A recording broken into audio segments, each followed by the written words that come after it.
Well welcome back to తాయారు వదిన. మీకు 2 టిప్స్ చెప్తా. ఒకటి లెమన్, ఒకటి వెనిగర్, యాపిల్ వెనిగర్ అనమాట. దీనికి కావాల్సిన తేనె, గోరువెచ్చని నీళ్ళు, నిమ్మకాయ చెక్కలో చెక్క 4 వంతు అనమాట. ఒక 5 డ్రాప్స్ వచ్చేలాగా. ఇలా తాగితే చాలా మంచిది. గ్యాస్ ట్రబుల్ అయ్యి ఉండవు, ఇమ్యూనిటీ బాగుంటుంది, నీరసం అది రాదు త్వరగా. తర్వాత యాపిల్ వెనిగర్, ఇది 2 మూతలు అనమాట. నాకు అయిపోయిన తర్వాత గుర్తొచ్చింది, ఇది చెప్తే చాలామందికి యూస్ అవుద్ది కదా, ఇంకా లాస్ట్ పెట్టాను అనమాట. మా అబ్బాయి ఇంకా చెన్నై వెళ్ళిపోతున్నాడు, ఇక తెప్పించుకోని అంటున్నాడు. సరే అని చెప్పి యూస్ అవుద్ది అని చెప్పి పెట్టాను.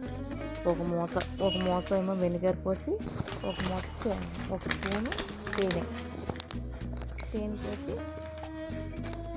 అది కూడా గోరువెచ్చని నీళ్ళలోనే కలుపుకోవాలి. గోరువెచ్చని నీళ్ళలో కలుపుకొని తాగాలి.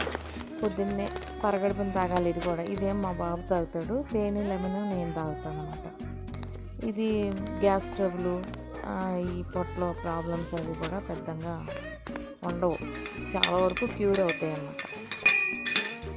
ఇలా పరగడుపునే బెడ్ కాఫీలాగా ఇలా వెనిగర్ వాటర్ తాగాలి.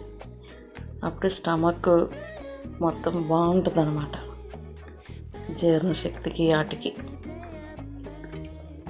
మా అబ్బాయి తాగేసాడు, అయిపోయింది. నేను లెమన్ వాటర్ తాగుతున్నాను, ఆయనేమో ఇది తాగుతున్నాడు. యంగ్ వాళ్ళకి యాపిల్ వెనిగర్ మంచిది అనమాట, పెద్ద వయసు వాళ్ళకి అది మంచిది. Please like, share, subscribe, support me.